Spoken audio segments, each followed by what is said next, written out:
Melissa Wright, this is the next panel. Melissa Wright, John Abramowitz, Emily Powell, Roxanne Gardner, Mary Hiller, Jordan Brown. The next panel up will be Myra Myers, Sarah Slayman, Gary Oldham, Pat Leon, Sarita Smith, Pamela Oldham.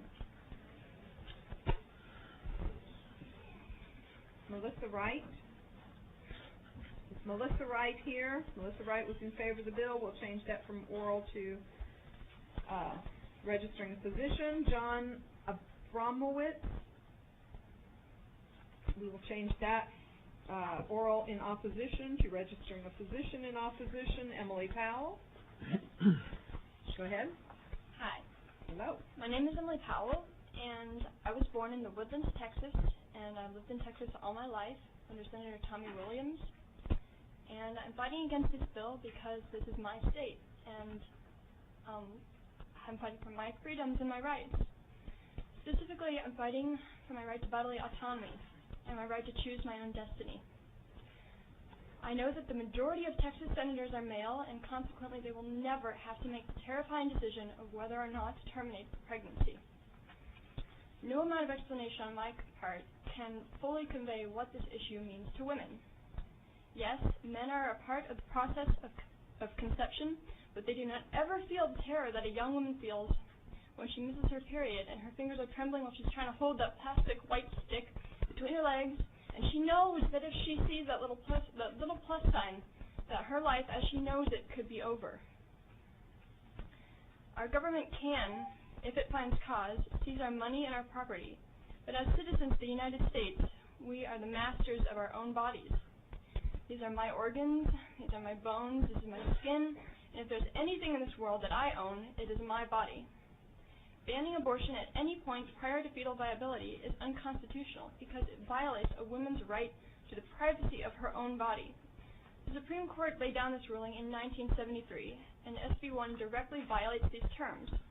Nothing has a right to use my body against my wishes. Not only can a pregnancy be very detrimental to a woman's physical and mental health, but it also has huge impacts on her welfare and her opportunities that she's faced with. To prevent a woman from getting a legal abortion is to make her a slave to an unwanted, non-viable fetus growing in her body that is infringing upon her rights.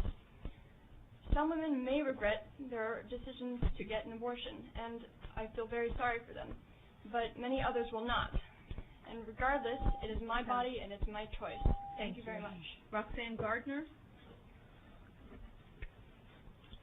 Roxanne Gardner? No? Well, Roxanne Gardner was in favor of the bill. We will show that registering physician in favor of instead of oral. Mary Hiller. Go ahead. My name is Mary Hiller. My senator is Donna Campbell, District 25, and I'm testifying against SB 1. I drove from San Antonio this morning for the third time in 2 weeks to testify against this legislation. I've never done anything like this before. I'm an active Christian, married 48 years to the same man with 2 grown children and 2 grandchildren. Fortunately, I've never been in a position to even have to consider an abortion, but I have great empathy for those women who have. My question is, where will women west of I-35 go for preventative and reproductive health care once this bill is implemented and all but 5 clinics close? I hear proponents say this won't happen. But in every state where these trap laws have been enacted, clinics close. Mississippi's down to 1. South Dakota's down to 1. Virginia's closing the majority of their clinics. And in every state where the Republicans hold the majority in the legislature, this is the primary legislation that's being pushed. Why? It's certainly not because people are clamoring for it.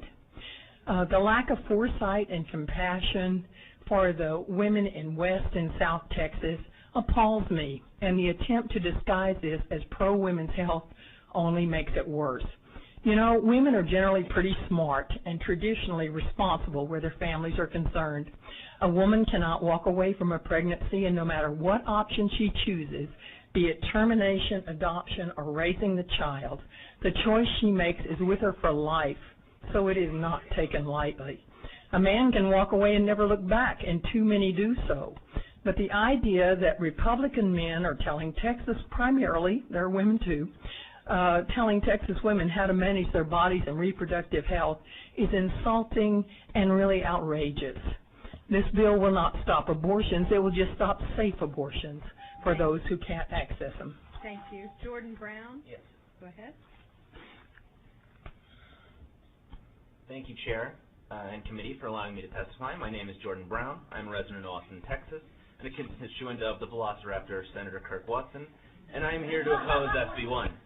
Last week, I stood before a House committee under very similar circumstances. First, let me say thank you for promising to hear all of the testimony for those of us that deserve to have our voices heard. During my testimony last week, I made a logical, rational, passionate argument about the dangers of this bill. I argued that an attack against women's health care was not merely an attack on women, but an attack on all Texans. That point, sadly, fell on the deaf ears of the House committee. Today I won't argue that the bill hurts women and does nothing to actually improve their health. Last week, when Lieutenant Governor David Dewhurst tweeted that we should stand up for life, the facade of the health and safety of the woman had clearly been abandoned. Instead, today I will talk to you about the war on women the right has actively waged. I have news for you. You're losing. I know you hate the unruly mob, but take a walk around these halls if you have the chance. The number of orange shirts vastly outnumber the number of blue shirts. Last week, on what was supposed to be the anti-choices group's big rally day, the pro-choice crowd outnumbered them 2,100 to 1,300. Today, Mike Huckabee spoke as a proud Arkansan. I'm sorry, I'm not sure what they're called, but let's just call them non-Texans. I guess as a white male, you can go to any state and dictate what women can and cannot do with their bodies. And even with him here and the buses bringing anti-choice folks from all across the not Texas, there are still more orange shirts in this capital. Wake up. You've waged a war on women and you are losing badly. Look at what both sides have gotten out of this. The pro-choice side has Senator Wendy Davis, Mother of Dragons. The anti-choice side has what? Representative Rape Kit? Open your eyes now or your careers will be over. You cannot assault the rights of half of the population and expect to survive the fight. Not anymore. The eyes of the world have descended on Texas. How you vote will not be forgotten. You will have to answer to the women of Texas, and may God have mercy on your souls if you enrage them. Now, I've been very patient, but this is not a comedy club. So I find it very serious. Let me ask everyone to respect the decorum of the room. We've done a good job all day long. I want to keep it that way. Myra Myers. Okay, you were in the next group, but I'm going to go ahead and recognize you with this group, but then we'll move on to the next group. Ms. Myers? My name is Myra Jean Myers. I represent myself as a married woman in favor of SB 1. I represent the Justice Foundation, who is supportive of nearly 900 Texas post-abortive women.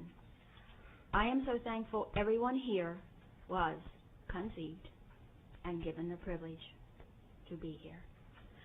Nothing wounds you like being responsible for the death of your child, marrieds and singles alike. As a married woman, I bought into the abortion industry.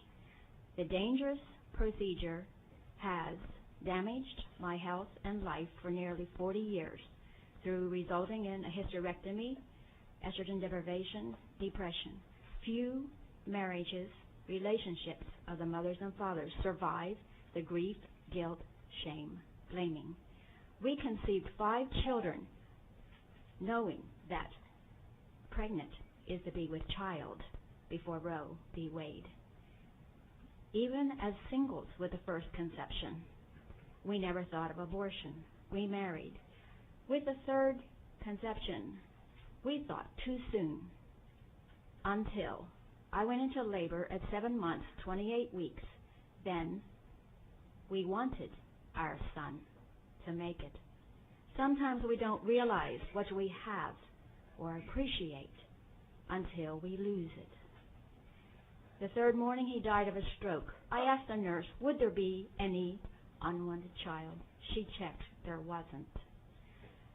The following year, I planned the conception of my 4th child. After her birth, within 6 months, I was pregnant with the 5th. January 73. We believed the lie. It's not a child yet. Thank you for being here. Thank you to this panel.